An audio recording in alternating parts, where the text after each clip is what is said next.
Hi guys, welcome to Dear Worshipper with me, your host Moriah Duo. You are very welcome to today's episode. My name is Moriah, as you guys know. I am born again. I love the Lord. I am a wife. I am a mother.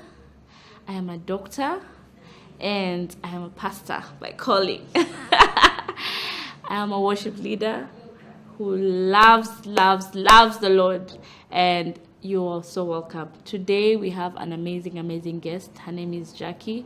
She's a music minister and a worship leader, and I'd just like us to hear from her and hear her journey as how far the Lord has brought her. So stay tuned.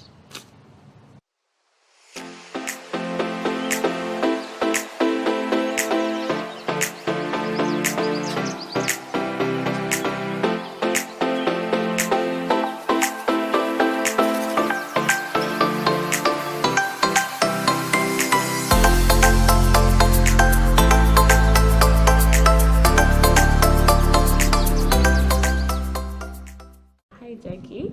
Hi. You're welcome. You're Thank welcome to the Thank show. you for having me here. Yeah, I'm so glad to have you. Thank you for agreeing to come and sit down with us today.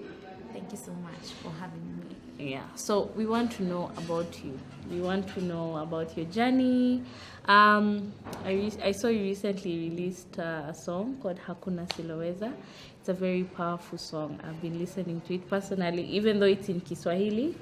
I love it. But then there is also Iromo. Yes. Iromo. What is Iromo about? First, before we enter into your journey, like how did Iromo come about? Well, thank you so much for the compliments and the encouragement. Iromo means you are enough. So it's a song to God, just telling him that he is enough. Yes. Is it harder for you? Okay, so Iromo is in Luo. Yes. I love Luo. I love how Luo comes out, like most Luo songs. There's a lady called Tabi. Oh, yes. She makes me love Luo. Like when she's singing, I think my first Luo song I liked was that one.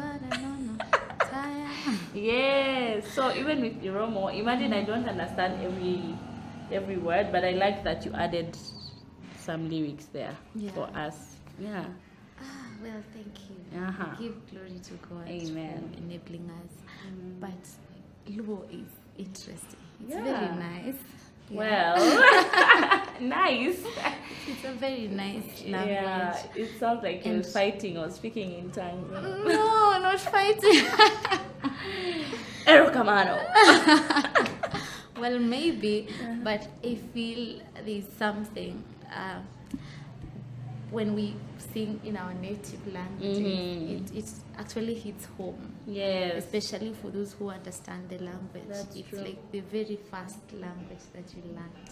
That's so true. Singing in it gives you a deeper understanding of what you're saying. It's like you're singing from the heart of hearts. You're expressing yourself. Okay, so tell us about you. Like you can introduce yourself to our guests. Okay. And what do you do apart from being a worship leader and all that? Okay, thank you. My name is Jackie M Obiero, and I am born again. I love the Lord.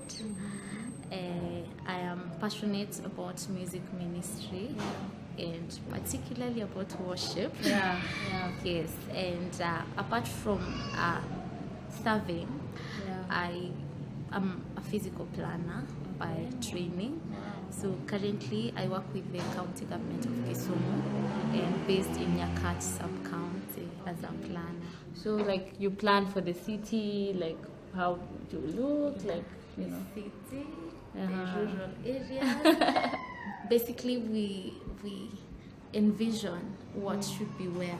Okay. Yes, and then we put it in paper. Nice. Yes.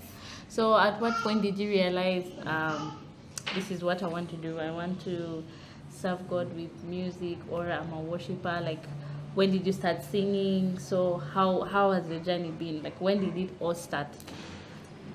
Well, I started singing in 2015. Okay. When I joined campus. Oh, nice. quite some interesting story here. Yeah. Spill the beans. Usually when people join campus, this orientation that happens. Now during the orientation, the praise and worship team was ministering, and they looked like they really loved each other. Yeah. So I just wanted to be part of them. That time I didn't know I could sing, but I wanted to be part of them, even if I was to go there and just wash for them utensils. I didn't mind. I just wanted to feel the love, The love, the belonging. Yes, That's very and important. at some point, I feel maybe I was lacking in love. That's why I felt like they really had something I needed so much, you know. But then after I joined them, I started going for their rehearsals. It was a requirement. Now with time, I came to realize, actually, I think I was gifted in singing first, before now actually realizing that I'm passionate about worship. Wow. Yes, so that's how I started That's how singing. you started.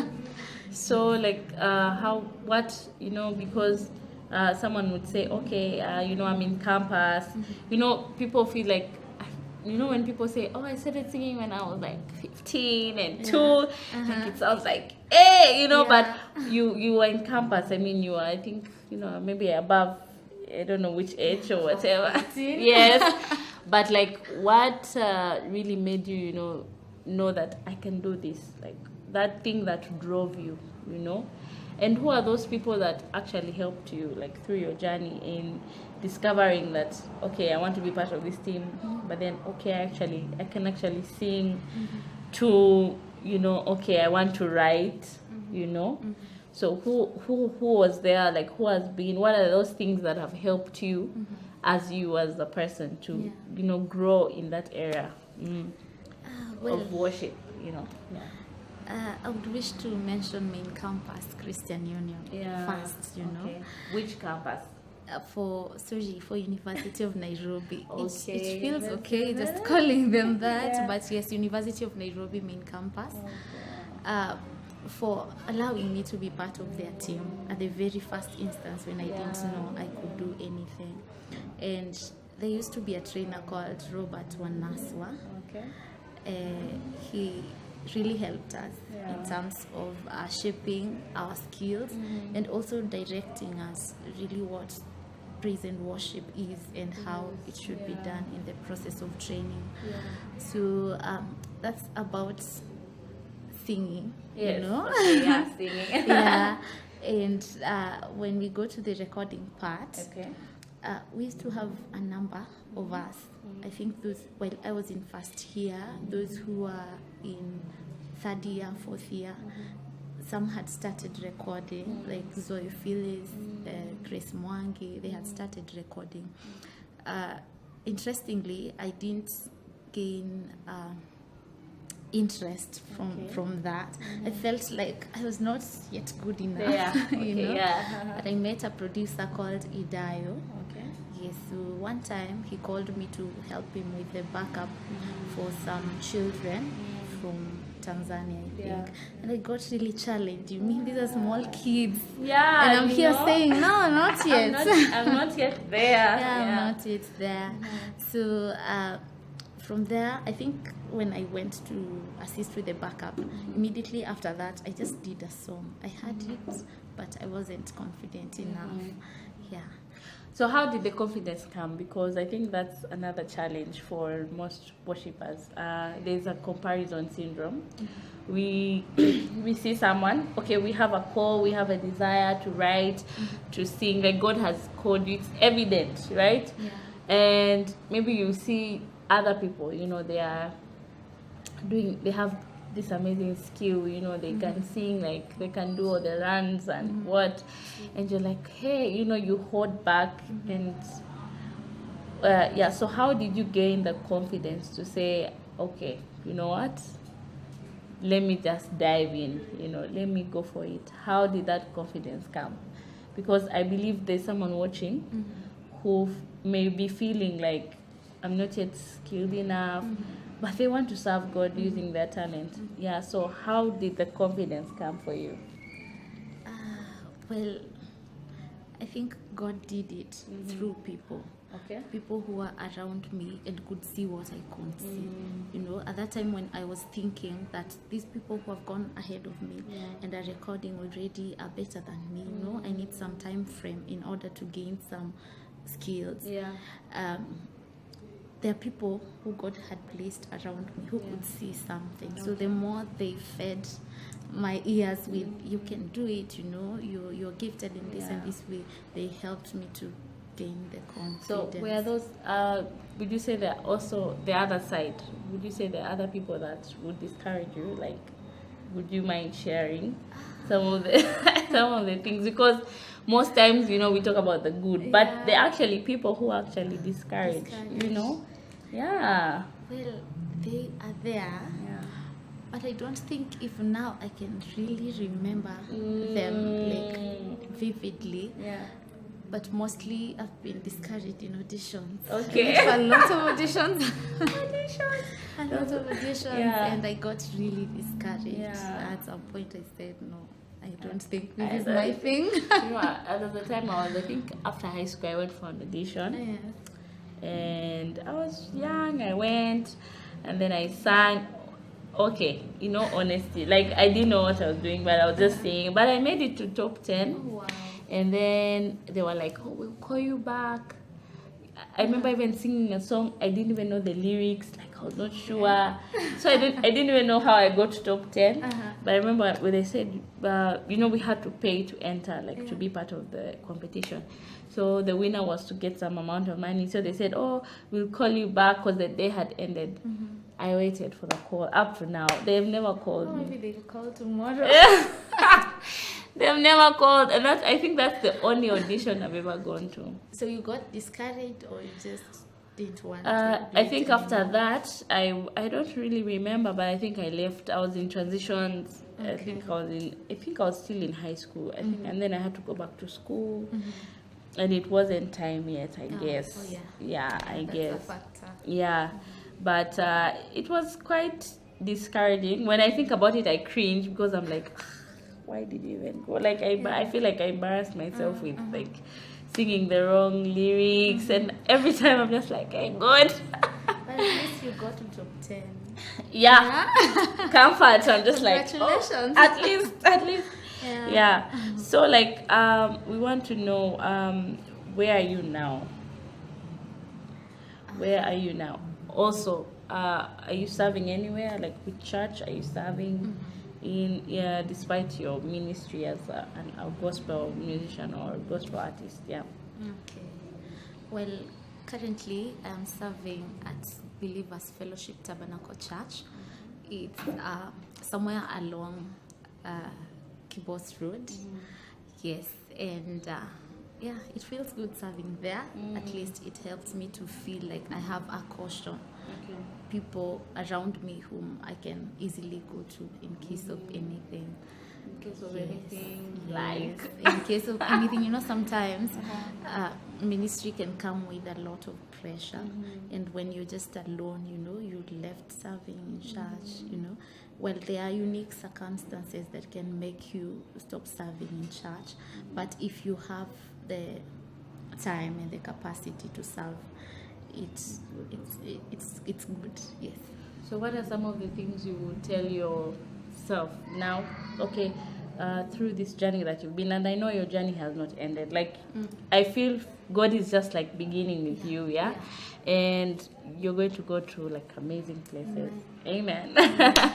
So now, like from now where you are, from where you started, what are some of the things you would wish you had known about just being a worship minister? What are some of the things you wish someone would have told you or would have told you, you know, that would have kind of changed some of the things that happened in your journey? Well, one of them is I wish I had known that these things are just gradual. It can't happen all at once. Yes. Then I think that would have helped me to appreciate my journey and the level where I am. And of course that would have built me up instead of tearing me apart while looking at others and maybe comparing. And a second thing, I think I would appreciate learning to just position myself correctly. Yes, In most cases, God brings people to our lives, and like times and seasons, when their season for living comes, they just leave. So if you're not like sensitive enough to position yourself correctly, you find you've missed the season. Sure. Yes, so that's another thing. Appreciating our journey is very, very important. And I think it helps us to really focus, because there'll always be someone better. True. Yeah, there'll always be someone who sings better or who does better.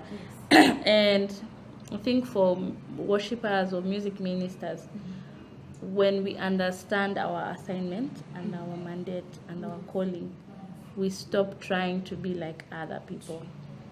And also I've discovered one thing, that we are scared of doing the abnormal, like because everyone, for example, like if everyone is doing songs or singing in the key of F, and then singing the key of E is unheard of, right? It feels weird. Exactly, it's weird.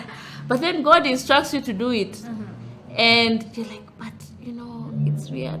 But if we learn to accept to do that, even though it looks abnormal or weird, I feel like that is when we begin to actually live out our true self, and we discover so much in us that we didn't know, because we are, we have stepped out of there, and sometimes even when I'm writing, sometimes when I sing something, I'm like, hey, this sounds weird, but I'm like, let me not try to be like someone else. Exactly. Let me not try to be like, we need to learn to appreciate our journey. That's really important. Yeah. For Interestingly, when we put ourselves in that position that you're speaking of, that in a place where we feel doing some things feel a bit weird, then we are not even able to hear God. Yes. And then what are we doing? What's the difference between us and a secular artist? Yeah. Or a secular musician? If all we are doing is noise. Yes, I feel like that should be our drive, before everything else. We were speaking earlier, and you said the reason you do what you do is because you want to bring people next to God. Tell us more about that.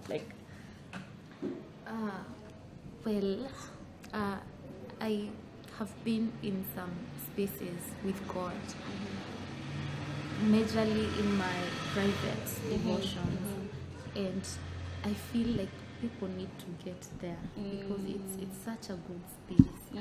It's a beautiful space where all our burdens are just lifted, and when we are just able to speak to Him as God, as our Father, as our friend, at the same time as a very merciful God, and also one who has wrath, and I think it's a beautiful space. So I desire that in my leading people to worshiping God, I get them to connect, like I desire that God uses me as a vessel to help them connect to God in just a different dimension, in such a way that in everything that we do, we begin to ask ourselves, did that please God?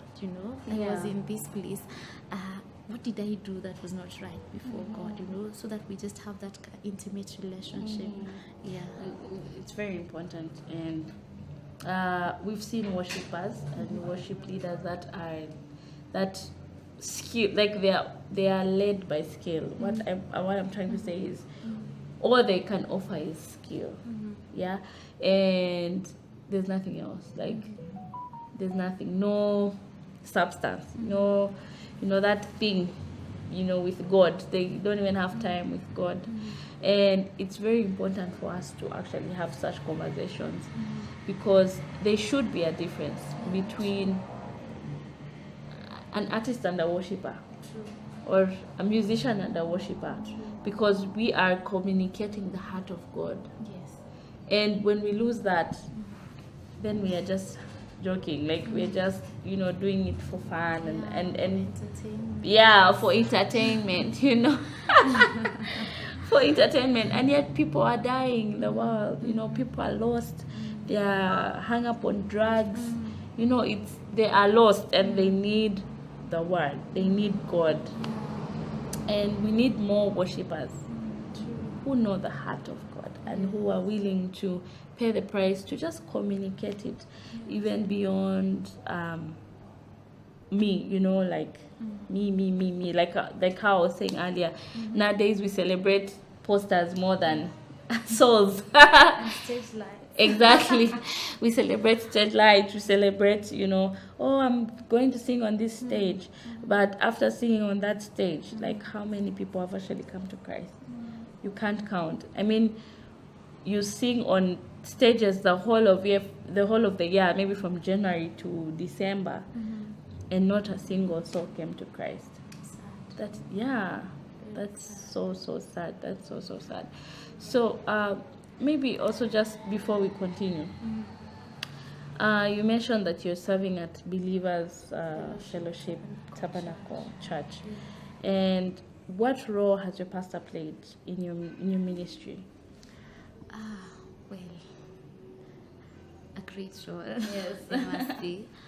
Well, there we have the bishop, and we also have a pastor. He's a friend of mine. Who walked the journey from around 2017 before I even joined the church. Wow. Yes, so I think the main role actually has been to just correct me when I go wrong or when I do something. Did you have phases in your life where you go off course and and you're like, Jackie, what are you doing? And how has your pastor been like in those times, right? Because I believe it's a journey that you've been on. Yeah.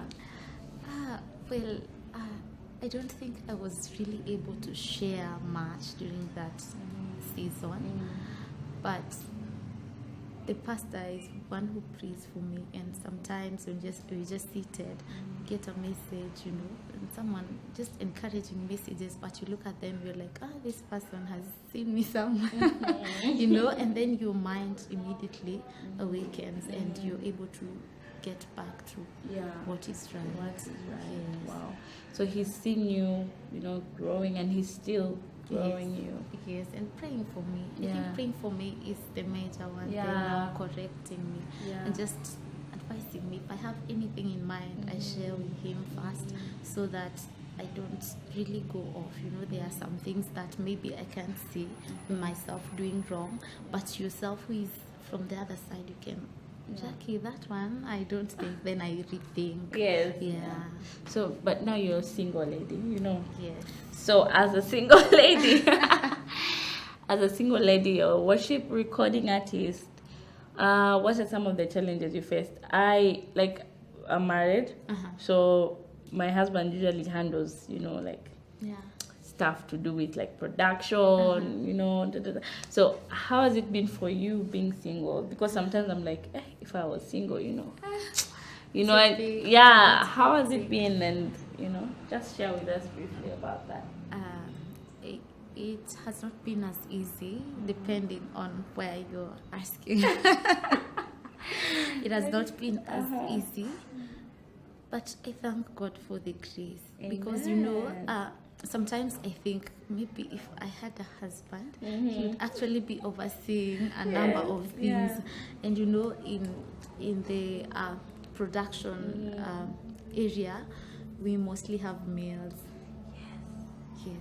I think I've worked with only one couple. Yeah. But I would mostly talk to the lady and less of the man. So I understand most of them are actually male. Yeah. So at some point, someone would say we are all human, but at some point someone could really get to your nerves. Maybe they want what they want, but they are actually clothing themselves in some picture that would look nice but isn't really nice. But I thank God for guiding me. I think so far where I am, He's connected me to someone who is married and loves God passionately. So the process for, let's say, audio production has been easier, in the recent past. Yeah, I think that's also important. Working with people that have the same mind and heart, and not just like any producer. Just go to anyone. Just because they produce. I feel like God can actually lead you to someone who will help you and benefit. Your calling, your unique, specific calling. Yeah. So I want you to share a message to the worshippers from your heart. From my heart. Yes. So any worshipper who's watching, maybe let me just say this. I love Jackie's story. Jackie's still on a journey, and yes, she's yet to release many more songs, and she's yet to lead worship in many places. But one thing I like about you, I think when we were serving in the gathering, I was observing you. Yes, but one thing I liked about you is just your heart. You love God and you love serving Him. And you're right, when you say that you're just about connecting people to God. And there's someone out there that may probably be feeling, I'm not good enough. And I actually love that in your journey you started it at campus, and being a pastor to young people and leading young people. Many are in campus, and I'm always encouraging them. I'm telling them, you are in campus, but you're here to, discover your purpose. You're here to know who you are, to grow in God. Because I went to university and my life changed. That's where I knew God. That's where I became, who I am today. And I thank God for that experience. And so I want you to send a message to that young person who's out there and think maybe they're in a place and they're like, I have this big dream. I've dreamt of singing, on stages. I've dreamt of writing and recording.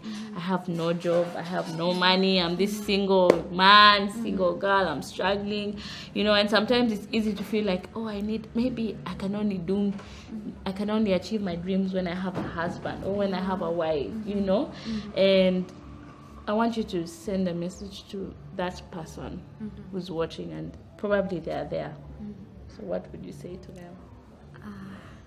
Dear worshipper, my message to you is that the Lord is searching for you, and He's searching for you true. He's searching for you to worship Him in truth and in spirit, and He's searching for you now, not any other time. And because you're God's project, He's able to, finance you. He's able to help you. He's able to lead you to grow from one level to another. So just from where you are, start. Whether it's by serving in church, whether it's by just reaching out to a nearby school, just start from where you are, and the Lord will help you. And let your heart be in God, and let your vision and purpose let it have God at the start and at the end, and He will help you. Amen. Start even to the older. Yes. Just to the start. Older. You feel you've been called, just start. Doesn't matter your age, doesn't matter where you are, doesn't matter what you already have, what you don't have, just start. It's key to start and trust God. Amen. Yes. Starting and trusting God. Yes. Wow. Thank you so much, Jackie. Thank you. You've been blessed. So we've come to the end of the show, guys. Thank you so much for tuning in. If you would love to stream Jackie's music, I want her to just share. It's on YouTube. The pages. Yes. At Jackie M Obiero. Yes. That's also for Instagram. Yeah, for every platform. Yes. Wow. I guarantee you'll be so blessed. Just go and click, like, share, comment. But also, whatever she has shared, just be encouraged. Be encouraged. Doesn't matter your age, just start. Sometimes we see the vision and the dream, and we shy away. Yeah, we get scared. Yeah, we're like, but just start and trust God. Sure. Yeah. So God bless you, and till next time. Bye-bye.